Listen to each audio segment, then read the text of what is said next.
Moed, good moed. Good morning. Good morning. I'm Moed. missing you again.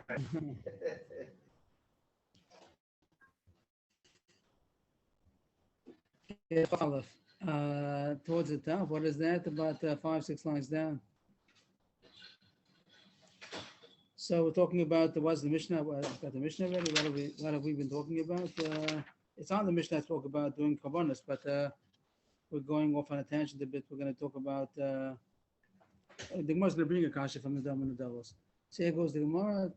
Vamine Rav Avia Saba Miravuna. Rav Avia Saba asked of Ravuna, "Behema chetzi shel goy nachri v'chetzi shel Yisrael mal l'shachta b'yom tov." If you have an animal that's partnership belongs to a goy and a Jew, and you want to shecht it, so the goy is also going to benefit from the malacha that you're doing. And we said lachem below the goyim, but you're not allowed to do malacha for the goy. Here you're doing both. You're going to shecht the animal, and you're going to benefit from it, and the shutuf is going to benefit. He's going to have also a slaughtered animal. Is that mutter or not? Amalei mutter. So Rav Huna answered, the Rabbi Savi that's mutter. Amalei, Rabbi Savi had a kash on that. What's the difference between this and Damun Davos? When a Damun Davos, at least a Shalmei Nedava, that over there also you're going to benefit from it. You're allowed to eat from it. You'll eat from the meat, and the Kohen eats also from the Chazav Shok. So if you say that if it's done for two people, well, for two eaters, one is mutter, one is also saying that it's mutter. The Goyim, the Jew is saying that it's mutter. So when it's also should be mutter to slaughter because the mice you're going to benefit from it. Even if you say that you're not allowed to do it for Hashem, but you're doing it for yourself because you're also going to benefit from it. How come there's difference between shutaf of a Jew and a Goy and karbonis? Amalei or parach. So they translate it just means that the raven, the bird flew by, as if to say just change the subject. He didn't answer the question. He said like, oh, you see the bird? Like, and he didn't answer the question. So it seemed that the reason why he didn't answer the question is because he was not interested in answering the question. That's what it seemed like. He was like a bad question. Kinafak, when Rav Yisava left, Amalei Rabba Braid, Rabba the son of Ravuna, Rabba Beit Ravuna. Yes, his father, isn't that Rav Yisavia? Lav Hainu Rav Yisava the Mishtabach Lemar Beit Rabu. Wasn't that Rav Yisava that you, the master, you yourself? He said that he's a great person. He's a Talmud Chacham. So how come you pushed him off as if it's and Rashi says he went out embarrassed, so he said, no, I didn't mean that. I'm away. I didn't mean to say it's a bad question. I meant to say it's a good question, and I don't know the answer. Today, so Rashi says that Estomar was Yantif today. Today was Yantif, and he just finished saying the Drush. Rashi says that he said the Drush and it was difficult for him. Whereas Rashi here, let's go to see the Rashi. Yantifu, the Rashi, the Rabbim, Chalisim, Yitar, Chadasha, Korani, Olai, Sampuni, Bashishos, Aviu, Li, Suda, Vesa. Like, I'm knocked out after I gave the drasha and I don't have koach. And this question is a good question. I have to figure it out. So Ashishos means goblets of wine. Sampuni, Bashishos. Support me. No, he's saying I need a wine, I need food, I need to eat, I have to have a suda. I'm just knocked out of the drasha. And now he's asking me a good question. And I don't know, I can't figure it out right away. So I see it inside. He told him, what can I do for him? Today I'm in a position of some and I need support me with goblets of wine. And they say tapuchim is apples that give a good fragrance. And raptuni means put all around me, like sivavuni, put all around me. So I need the support, like I'm knocked out, in other words. And he asked me a question that needs thought. I have to think about it, and I don't know the answer. So I didn't mean to push him off and say it's not a good question. I just pushed him off because I don't have the answer yet. So now the Gemara takes over. Rashi says, the time of my, what's really the reason? What's the difference between that an animal that's shutfus going the Jew, you are allowed to shecht it because you're going to benefit from it. But carbon, you're not allowed to do, even though you're also going to benefit from it. The answer is, that in order to get your shchita, you have to shecht it. And there's no difference. You're not doing more malacha because of the guy. You have to shecht the same animal if it's going to get a kazai, so you're going to eat the whole animal. So since it's necessary for me to do the shechita for my animal, so he's getting the benefit of it. I'm not doing it for him at all. But when the dove was, you might say the same thing, that I want to shecht in order to eat for myself, and the korban is going to get also, but I'm doing it because of my food. The answer is no. You do a korban, you're not doing it for yourself. You're doing it for the korban. And Hashem is giving you a piece of the korban, but not that you're doing it for yourself. If someone brings a korban because he wants to eat meat, it's not a good korban. That's not the way you bring a korban. So by the Jew and the guy, he's doing it for himself, and the guy's animal is also going to be slaughtered. He also can benefit from it. But I'm doing it for myself. But by the korban, he's not doing it for himself. He's doing it for the korban. But the dam and the dava is asla shachtim yomtiv the koinim kikazochum mishlochum kavar kazochum yomtiv. You're not allowed to shech the dam and the davas because the koinim or even the koinim or the bailim are going to eat the meat. So when they're getting whatever they're getting from the table of Hashem, as if to say Hashem is inviting them to His table. But you're not doing it for yourself. You're not doing the korban because you want to eat some meat. How about korban chagigah? Also, no, you're not doing it for meat. That's what the Gemara is saying. That shlomim, it's the korban. It's true, you got a piece of the meat, but it's as if Hashem is inviting you to His table. Come to my table. But you're not doing it because you want meat. If you want meat, you go to the butcher and you get meat. You slaughter a chulin animal. You don't slaughter a kosher animal in order to get meat. So the main intention when you're doing it for a goy, a Jew, you have a shutfus. So you're doing it for yourself. And the goy, fine, his animal is slaughtered, let him do what he wants. But when you're doing it for a korban, you're not doing it for yourself because you're going to get a piece of meat at the end. You're doing it for Hashem, and Hashem is going to give you a piece of the meat. That's why you're not allowed to do the dam and the davas on Yom Tov. The Gemara continues to that Samar Chisda. So far, that's Chazorah, the same thing before. Rav Huna said it, now Rav Chisda says it, the same idea. That an animal that's a joint partnership between a guy and a Jew, the Jew is allowed to shech on Yom Tov because it's an impossible thing to get even a little bit of meat if it doesn't shech the whole animal, and therefore he shechs the animal for himself, and the whole animal is shechted. That's fine. But the difference is, Isa chetzi shel nachi v'chetzi shel Yisrael asal afosav Yom Tov. If you have a dough that's a partnership between a Jew and a guy, that's not a reason why you should bake the whole thing. By the animal, you can't shech half the animal. You have to shech the whole animal in order to get even a kazayis. But by dough, even if it's a partnership between you and the guy, and you want to bake your half, so split it in half. This is my dough, this is your dough, and only bake your half. That's not a reason why you should bake the whole bread just because you're a partner. You can split it right now. That's what he says. A dough which belongs half to a guy and half to a Jew, you're not going to bake it on nothing. Because you could divide it in the kneading stage. Once it's kneaded, now that it's a dough, you can divide it in half and only bake your half. That's not going to be permission to bake the whole thing. That's good. You can't do it. You can bake your half. Take the dough, take a half of the dough, and only bake.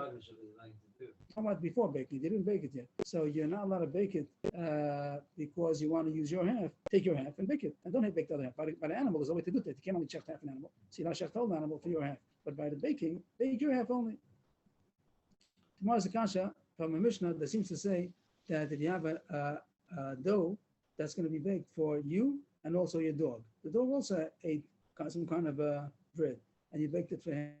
So it says that if it seems to say in the Mishnah that you're allowed to bake the whole dough because you're going to eat some of it, even though the dog's going to eat the rest. And the kasha is going to be that if you say that you have to divide how much you want and only bake your part, how come you'd be allowed to bake the whole thing? That's going to be the kasha now. It's the kasha from the Mishnah. Isas klavim. It's called the Isas klavim. It's a dough that's made for the dogs. But it says that the shepherds also would eat from it. If the shepherds also eat from it, it's not just only for animals. It's for the animals, but the shepherds also take a bite. So then chayavas b'chala is considered bread in all aspects. So it's chayav and chala because it's human food. You can make an eruv, you can make a shita. It's considered food. You say motzi and was amnala. You say motzi and was berachas hamazon. You make a zimun if you have three people. And what we want is these next words: the nefesh b'yom tov. You're allowed to bake it on Yom Tov because it's human food. If it only would be dog food, animal food, you're not allowed to bake it on Yom Tov, like you said, l'chem v'lo l'klavim. But since this is considered human food, you're allowed to bake it. And also what? It's also human. Right.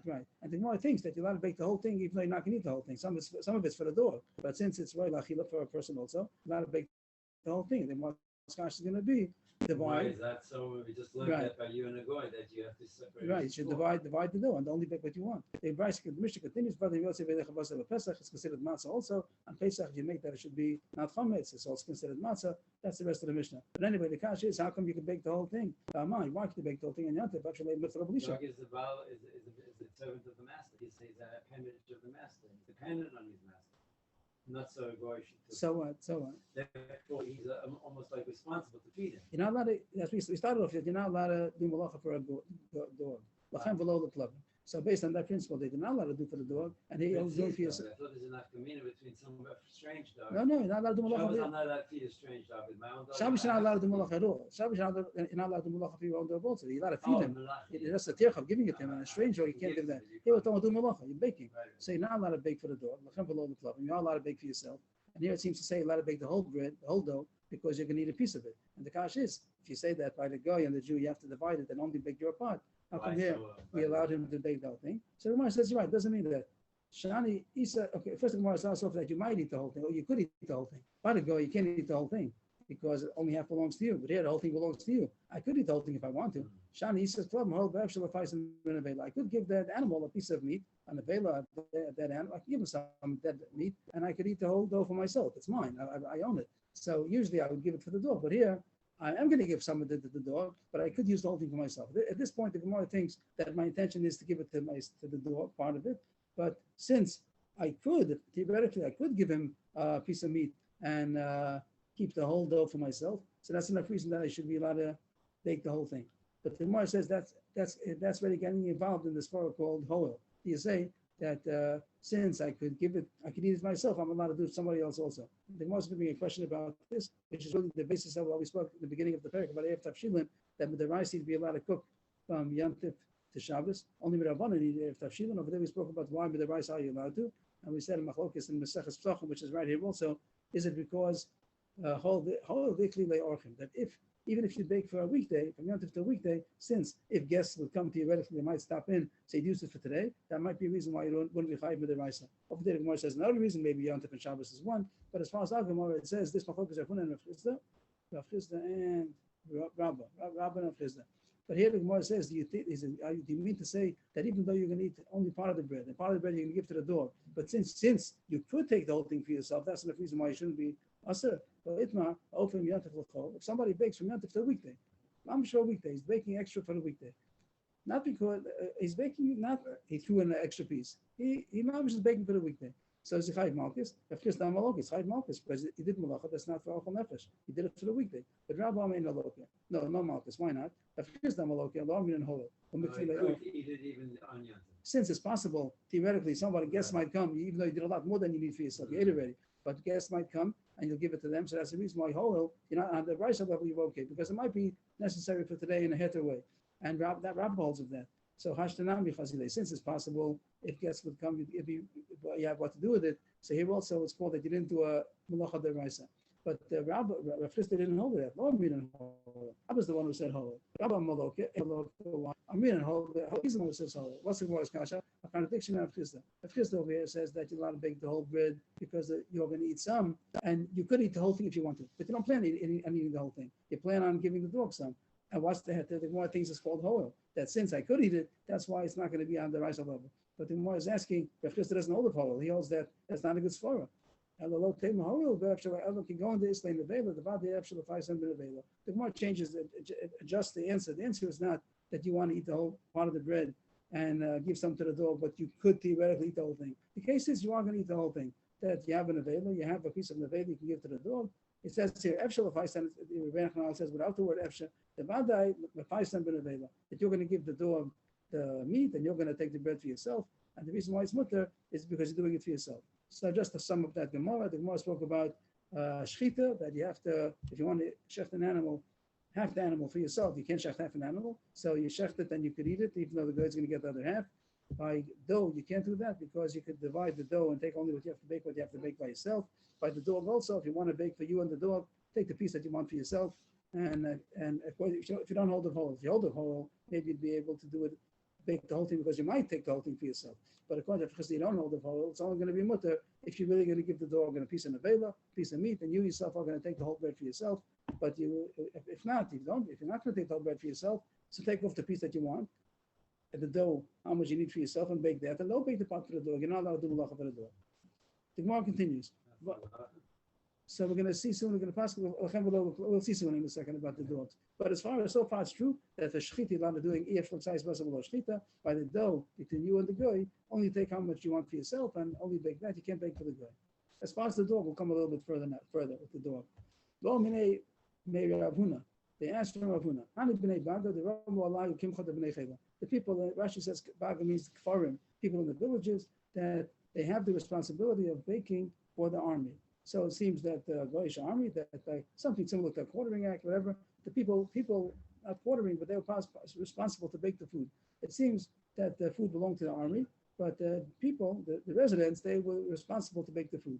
And Yom Tov also, the army came, they were stationed over there at Yom Tov, and the people are supposed to bake for them, but it's Yom Tov. You're not allowed to bake for a goy. So that was the question: how do they bake for the goy? These people of the villages that they have the responsibility of the flour of the army, you're not allowed to bake for Yom Tov. What's the problem? Because you're not allowed to bake for a goy. So he told them,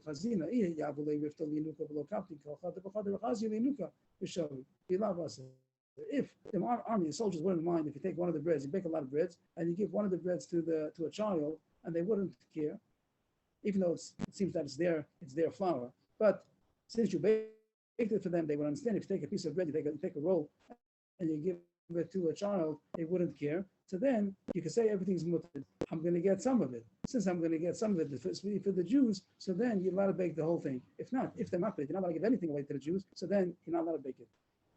Interesting. Rashi says that this argues on the Gemara we just said. According to this Gemara, it sounds like you're not to bake many because you're going to get one. A second ago, Rav Chisda said the wide bread you need for yourself and only do that. So Tosh says a very interesting answer that here it wasn't their own flour, it was the army's flour. They can't take a piece of some of the flour and don't say this is for us. They have to bake the whole thing. And there the army will say, okay, you can take a roll, you can take one, but in order to get even one, you have to bake the whole thing. So Tosh says that's the reason why it's better than the Gemara before. Rashi learned that this Gemara is arguing on Rav Chisda. And according to Rav, you're allowed to do it many because you might get one. And according to Tosfos, Rav Chisda before said you're not allowed to. Only take what you need. Tosfos is coming to answer that even according to Rav Chisda before, he'll be mutter because you can't get even one unless you bake all of them. The more is a kasha. You can do it. I mean, if the army tells you you're gonna have to do it just because. So it seems that it wasn't Sakaras Nefashis or anything. What are they going to do? Maybe they'll hire you going to do it for them, whatever. But if you could get some bread, then you're allowed to do it. The more Sakasha from a brisa that seems to be the opposite. But time you learn from the brisa, Ma'aseh B'Shimon Timni. You see, usually people would read Teimani, but Rashi says it's not like that. It's Timni. Rashi says it's not from Teiman, but from Timnas, like by Shimshon from Timnas, Timna. So Ma'aseh B'Shimon from Timnas. She didn't come at night. It was night of Yom Tov. He didn't come to the base medrash, the base Knesset, the base medrash. The Shachas was Rabbi Yehuda ben Baba. Rabbi Yehuda ben Baba found him in the morning, and he said, "Why didn't you come last night? Why didn't you come last night to the base medrash to learn or to daven?" We had a problem in our city. Means I guess all the cities were nearby the shul, but Rabbi Yehuda ben Baba didn't know that in the nearby city there was a problem. A battalion of goyim came and they wanted to plunder the whole city. Not attacking. They wanted to take food. Whatever they wanted to take. So that was our problem last night. I wasn't able to come to the shul. And what happened? I'm sorry. 1 second. V'shachatnu lahem. 1 second. First one line. V'shachatnu lahem egel v'achalnu v'patanu l'shalom. It was a good ending that we shechted a calf for them and we gave them to eat and they were happy. We let them. They parted. Everything was good. That was a story. That's why I didn't come last night. But what did he say? That they shechted a calf. For the goyim, that's a problem. How do you shafta? He told him, what do you do? You shafta for goyim on Yom Tov. Amalo, so Rabbi Baba said, told him, Tamei ani, first one line, Tamei ani, second one line, Tamei ani lo yitzah schachem ve'apsetchem. I'm wondering if you didn't lose all of your reward by your loss. Means, what did you gain by doing this? That they didn't plunder the city. Or else they were going to all the houses, take whatever they wanted. But you had a loss here because you did a avera. The fact that you shafted a calf, it's an avera. You're not allowed to shecht an animal for a goy and Yom Tov. So I'm choishish that you lost more than you gained because you did avera of doing malacha for a goy and Yom Tov. Shayam l'taro lachem v'lo l'goyim. We paskin. Everyone agrees to this that you're not allowed to do malacha for a goy. So the Gemara is asking. That was the story. So the Gemara is asking based on what we just said now. Here, everybody should have agreed before. By the dough, we had a question that you can't do you can split like you need for yourself. But if you have about a calf, if they're going to get a piece themselves, let them take a piece for themselves also, and they could have because it was theirs also. It wasn't only here, wasn't the guy's calf, it was theirs. So they could shech the calf and take a piece for themselves, and that should be enough. They should be able to shech for the guy also. So how come he's saying that is considered a favor of doing malacha for a guy? They could eat from it themselves. You're right. If it will be a kosher animal, so then it's right for them also, and they can shech for themselves and give the rest to the guy. But it was a treifa. It wasn't kosher for Jews. So the whole thing was done for the goyim, and that's why it was avera. The Marsakasha, it was still good for the dogs of the Jews. That this treifa you can give it to the dogs, and the Jews also had dogs and other animals, and they would eat the treifa. So the kasha is assuming that you're allowed to do malacha for dogs. Till now we had a couple of times yesterday, today, but now the Gemara is getting into that subject. Are you allowed to do malacha for your animals? People have dogs. You do malacha on yantit, that's the question. Are you allowed to cook for the people? Are you allowed to do malacha for the animal? To get the food, feed the animal, ready-made food, that's like on Shabbos you're allowed to do. But to do malacha, you're allowed to do malacha to feed the dog. So Gemara says, this is a question, are you allowed to do malacha for a dog? Till now we had it, you're not allowed to, now the Gemara is going to say it's a machlokes. This is the famous pasuk that says that you're allowed to do malacha for chol nefesh, whatever is eaten, the chol nefesh. So nefesh, usually we take to mean people, but the Gemara is going to say nefesh could mean a nefesh behem also. Maybe an animal is also called a living soul. So it says, whatever is eaten by nefesh, the chol nefesh, that should be done. That you're allowed to do malacha on yantiv. So does that include animals or not? The words the whole nefesh, whatever is eaten by any nefesh, any soul, you might even think that it means animal soul. And what do you find that an animal's life is called nefesh? If somebody strikes the life of an animal, so he has to pay for it. So you see that the animal's life is called nefesh. So here it says the whole nefesh. Maybe it means not do malach of animals. So the one says the Rashi says no, you can't do malach of animals. So what we had before, that you're not allowed to do malacha for dogs, here's a verse that Levi's the author, he says you can't do malacha for dogs. So that would fit with this Bryce over here that said that if he Yehuda ben Bava said that if you shechted for the goyim, it's you did a malacha, you did a avera, and even if you have dogs also, you're not allowed to do malacha for the dogs also. But second line, Rabbi Kiva Omer, Afilu nefesh be'em Rabbi Mashma Yaakov. Rabbi Kiva says you could do malacha for a dog, and came matan v'lo malachem, lachem v'lo l'goyim. Everybody agrees that you can't do malacha for a goy. The question is, does it include you can't do malacha for dogs also? So Rabbi Kiva says you may, only for goyim not, and for dogs yes. How come? Well, if you only have a choice of one, how do you know which one yes, which one not? Amar was the rabbi says yes, why do you prefer to say that dogs you are allowed to do malacha and goyim you may not? That a dog is more mustaber that that permits only one of them, it's going to permit the dog, which is your responsibility to feed. So if there's one that's mutter, it's going to be the dog and not the goy. But the verse clearly holds that you're not allowed to do malacha for a goy or for a dog. That's the end of the sugya. Who do you paskin like? So it's talking about what you paskin like. It's very relevant to all people who have animals, dogs. So you're allowed to do malacha, not only dogs, cows, horses, whatever you have, you're allowed to do malacha yantif for them. So it comes out of machlokes, and machlokes Rishonim also. But in the Shulchan Aruch, he paskin that you're not allowed to. In the Shulchan Aruch, we paskin that you're not allowed to do malacha for the dogs. You can't if you want to cook something, or that's if you just to feed it alone, you're allowed to do it on Shabbos also. But let's say we have leftover chicken. I mean, also you can give it, no problem. Give it on Shabbos also. But on Yantif, you'd be allowed to cook for yourself. Could you cook for the dog? You want to take something and cook for the dog? That you're not allowed to. If you're cooking extra and whatever happens. I'm making. You can't do it for the dog. You're going to eat 800 grams of meat. I'm going to make 1,100. So we said that if you put it onto the fire at the same time, we say you're allowed to even do that for the weekday also. If in the same ice that you're putting the pot onto the fire, that you're allowed to do. But if it's ready on the fire, then you throw in another piece for the dog, that you're not allowed to do. The Gemara continues. Amal Rabbi Yosef. Rabbi Yosef basically says you're not allowed to do malacha for the dog. So how do we feed these date pits to the animals on Yantiv? So it seems, here's a little bit confusion, a little bit difficulty. Rashi seems to say the issue is muktzah, but animal food shouldn't be muktzah. So Tosfos explains that this really has to have some malacha should be done in order to make it fit for the animals. They could eat it b'dochak. That's what Tosfos goes. That you really, to make it fit for the way you usually do it for the animals, you have to do malacha. But the saying you're not allowed to do malacha on Yantiv. And it's only royally there chak for the animals. The b'dochak they'll eat it, but not that it's not really fit for them. So the question is, it should be considered muktzah. That if you're allowed to do malacha, we'll see soon on Shabbos how they used to feed it to the animals. It is muktzah on Shabbos. But the Gemara's question is it muktzah on Yantiv? And now the Gemara is asking that it seems that the custom was that they gave it to the animals, picked it up and gave it to the animals on Yantiv, and didn't consider it muktzah. But if you're not allowed to do malacha for the goy, so this is not considered roy lachila, only if, even for the dogs, even for the animals, only if you first did malacha. Whatever you did, you cooked it in order to soften it. So if you hold it, you're not allowed to do malacha for the goy, so how come these date pits are not muktzah? How do we give it to the dog on Yantiv?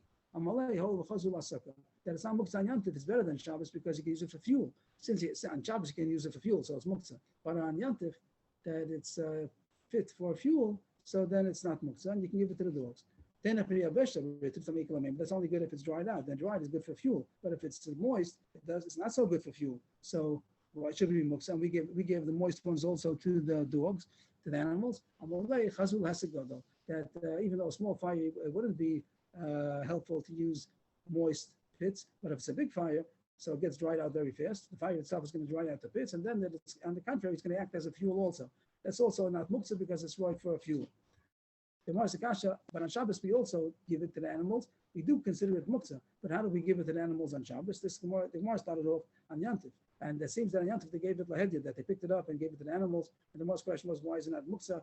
Because it's not roy lachila as is, only v'dochak, as Taisvus says. But Taisvus, the Mars Akasha now is on Shabbos. How do we give it to them? Then if Yantif Shabbos because it's mamish muksa, the answer is taki, you can't pick it up by itself. We give it, we move it together with the bread. So Taisha seems to say you put the bread on top of the pits, but the other Mepharshim say easier that you put the pits on top of the bread. You're giving some bread also to the animals to eat, and in fact you don't touch the pits. It's on top of the bread, and you give the bread together with the pits, and that you're allowed to do because you're holding on to the bread until Tuman so you'd be allowed to get the pits to the animals also. And the Gemara points out, maybe it's considered bizoy on ochlin, that you're using the bread as a tray. The bread is supposed to be chashuv. So he says, no, Shmuel says you're allowed to, Shmuel, you're allowed to do all your needs with bread since you're eating it also. So even though you're doing something which is maybe a bazoin right now, but it's going to be used as food also. So you take the pits on top of the bread and you give the whole thing to the animal, and that's permissible. Okay, so that was about doing malacha for animals. You have machlokes, you're allowed to do malacha for animals or not. And we said to be passing that you're not allowed to. The Mark continues, Pliga the Rabbi Shubal Levi. So it's not mamish so partial, but doesn't mean Pliga the Rabbi Shubal Levi. But we'll learn Rashi's shot. Rashi learned before that there was machlokas of Hunan and Chisda. If you're allowed to do malacha for a lot of things, if you're going to get one of them. If you're going to get one, so if Chisda said you're not allowed to, take whatever you need, and the rest don't do. Take your half of the dough and do it for yourself, and the guy's half don't do. The Huna over there said that even if there are many, so you can do everything because you're going to take one of them. Over there, there's a different shot. We'll go with Rashi over here. Rashi seems to be flow easy. But one of them is going to be for you, so you got to do all of them because you'll get one of them. That seems to be everyone. Yeah, it seems to be a big kula. And Rav Chisda said you're not allowed to. Here it says, Rabbi Shubal Levi is also against Rabuna. You're allowed to invite a guy on Shabbos because you're not going to do malacha. You don't do malacha for yourself either. So there's no problem of shashim do malacha for the guy. But you can't invite him on Yantif. It's like counterintuitive. You think that Yantif is more lenient. No, on the contrary. Since you do cook on Yantif, so you might come to cook for the guy also, and you're not allowed to cook.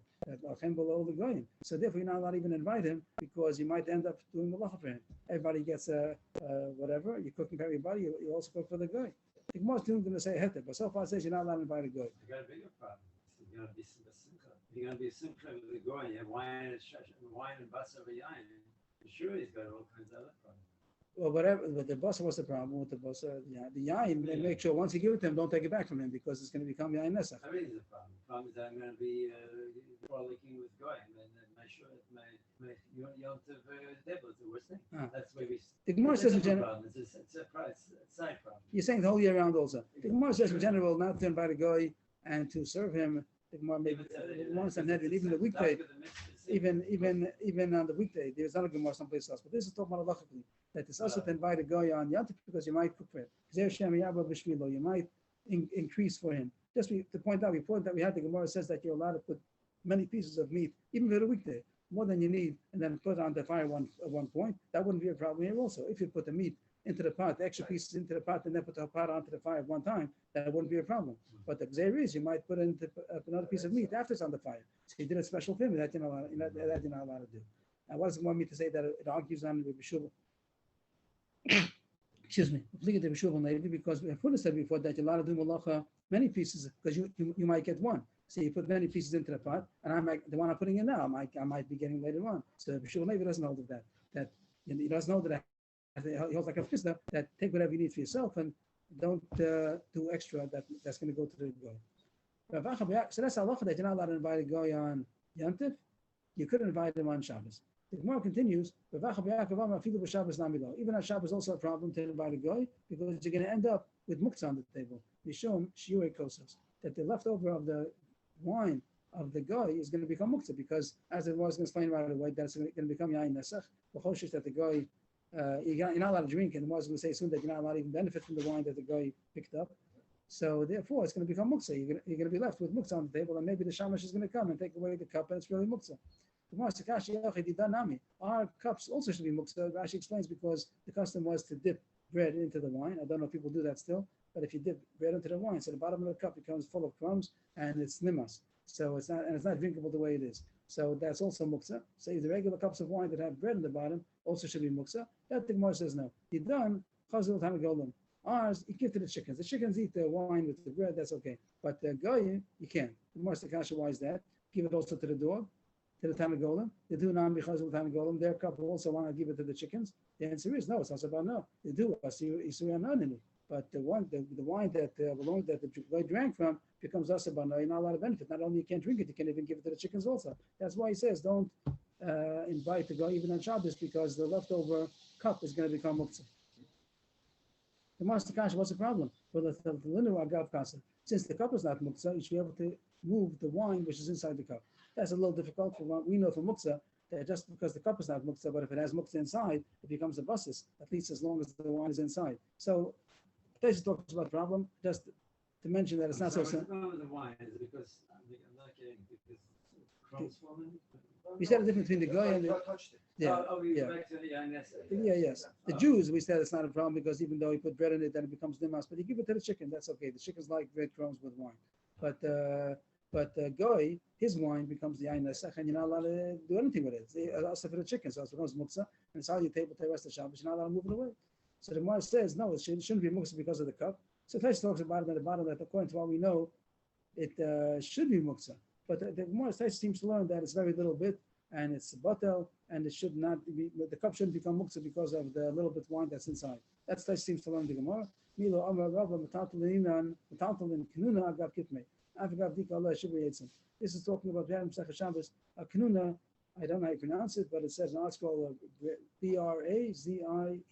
Brazier. It's some kind of a kli that was used in order to make incense, maybe, and you would put you have ashes over there for one that's burnt already. So the kanuna is a kli, and the ashes are mutter. Rashi says the ashes were mutter because they were designated for use of all kinds of covering up things.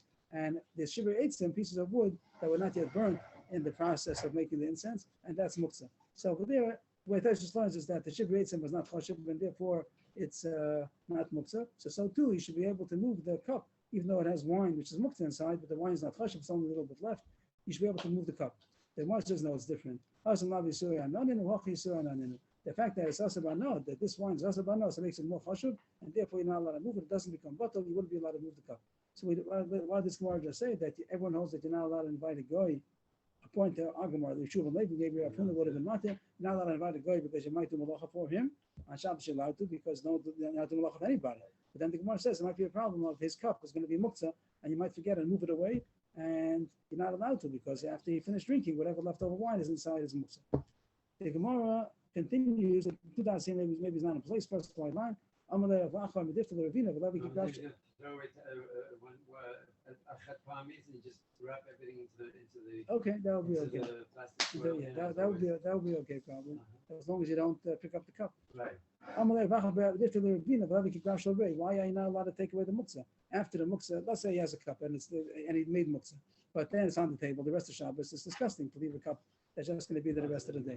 And a Gav Shalrei, you're allowed to move out. That's disgusting, something disgusting. That's only a thing once it happened. Once it happened, you're allowed to move it away, but you're not allowed to plan. So I'm going to invite the guy. He's going to make a Gav Shalrei, and then I'm going to be able to move it away. That you're not allowed to do. There is a kasha a little bit because you do. Let's say you're eating nuts, and you know that you're going to have leftover shells. That you're allowed to do, even though you know that afterwards it's going to be a Gav Shalrei. You're not. That's the regular day to eat. So how come over here you don't say the same thing, that you're now having a meal and the guy's going to leave over some muktzah stuff and you'll be able to move it away after that? I didn't see people asking the kasha. Maybe it's a kasha. According to what we passed, you're allowed to eat shells and things that nuts that make a Gav Shalrei because that's a regular way to eat. Then it happens to be now I have a pile of shells on top in front of me. I'm allowed to move it away. But here the Gemara says you're not allowed to make a Gav Shalrei l'chachila, so therefore don't invite the guy. Maybe the pagam here in Derech Achila is the fact that you're having the goy at your table in such a time is not called derech achila, and therefore it's different from simply eating nuts, which is the normal way of eating nuts. I hear, but that's a chiddush because the Gemara seems to be addressing it from a halacha point, and the starting point is you're allowed to invite a guy. The only reason you're not allowed to is because you might do malacha, and on Shabbos don't invite him only because it's going to be a muktzah problem. It doesn't seem to start like that, but maybe you're right. Maybe you're right. I don't know. The Gemara continues. Again, you don't need the two dots. Adbei Rabba Shmuel v'Darash. Adbei, they say, means that he led him for a walk, whatever. And Rabba told Shmuel, "Mezamnen esanochi b'Shabbos, mezamnen esanochi b'Yom Tov, gzer shem yavo b'shvil." That's what we said before. Same thing over again. You're allowed to invite a guy on Shabbos because no shach should do malacha for him. It seems this Gemara is not concerned with the muktzah. Before the Gemara said before on Shabbos also not because of the muktzah issue of his leftover cup. But here it says that you're allowed to on Shabbos, you're not allowed to on Yom Tov because you might cook for him. Last Gemara, I mean, we'll do more, but that's before the Mishnah. This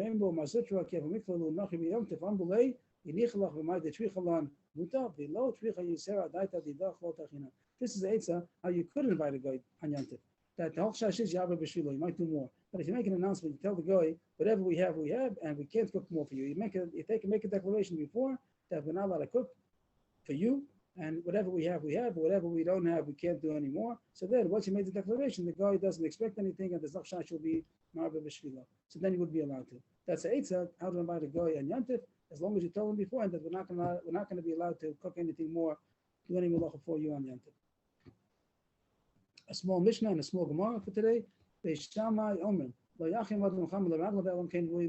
not allowed to cook up water for your feet, to wash, washing water. You want to make hot water for your feet, so he says that you're not allowed to because you're doing malacha.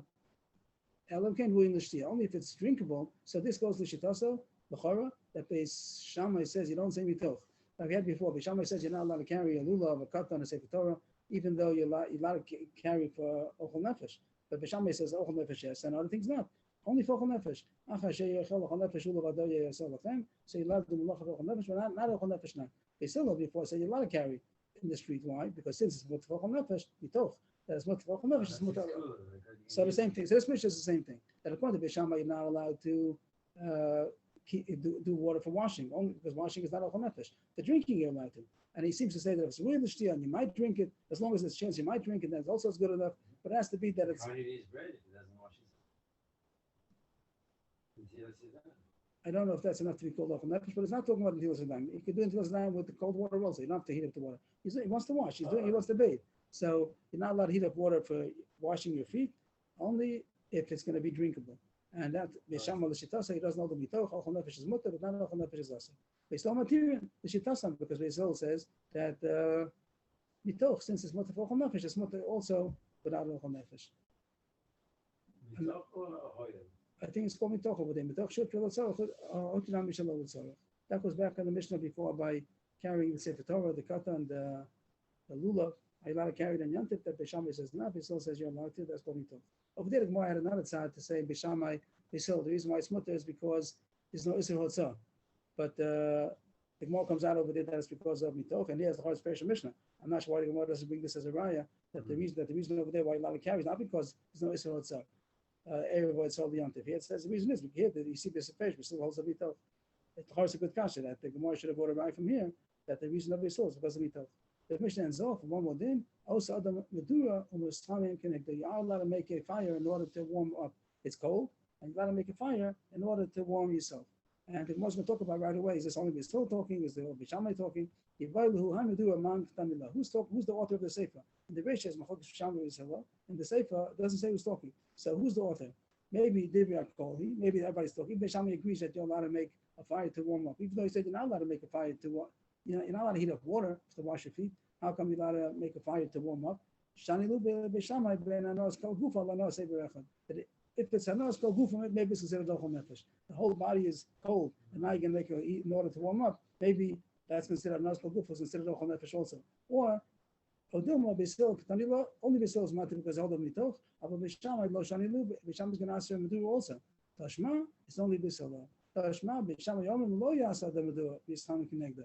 Beis Hillel matir. Beis Shammai say not allowed to because they don't consider even hanos kol gufa is not any better than anos ever echad. It's not ochel nefesh, and anything is not ochel nefesh, you're not allowed to do according to Also, Beis Beit Shammai. Shammai, you can't smoke on Smoke. Why do you say smoke?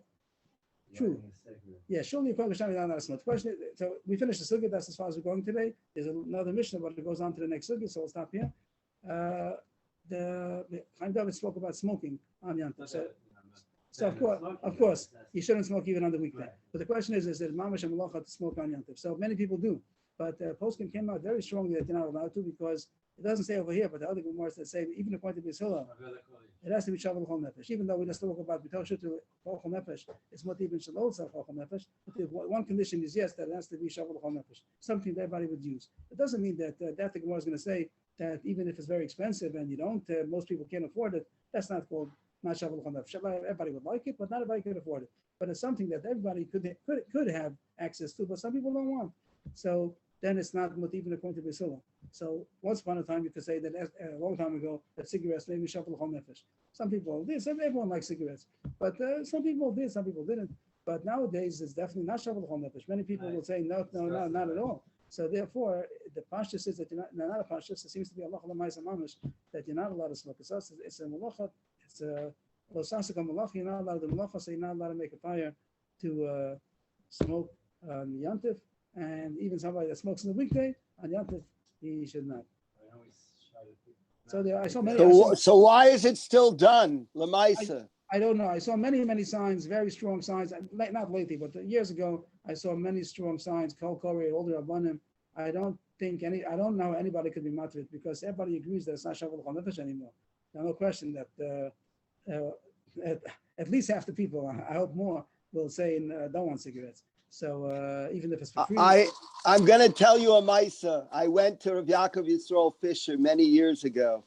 I actually went to him to apologize to him because a sefer called Me'afer Le'efer, he was the only gadol that came in favor of smoking. And because my father died young of smoking, I was very anti-smoking.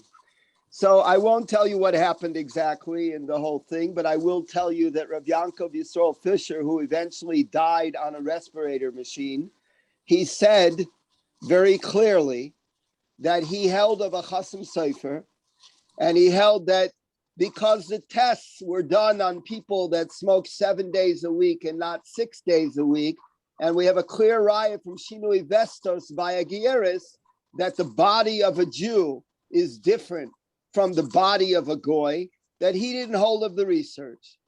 So I quote of him munach, but there's enough Jews already to have experience on also. And it's the question of the Gemara over there. I don't understand the Chasam Sofer there. It doesn't say that. The Chasam Sofer doesn't say that Jews is different than goy.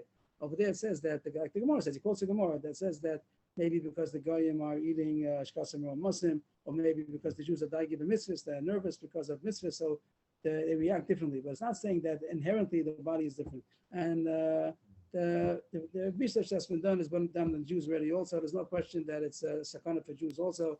And it's also to smoke in the weekday. And our question is, and this is regardless of weekday, and now talking about on Yom Tov, everybody will be masking it's not shavuot chol nefesh anymore. So therefore, the Chorah should be also to smoke on Yom Tov, and they should announce it in all the places where people do smoke that it's us to smoke on Yom Tov. Yeah, the actual raya of the Chasam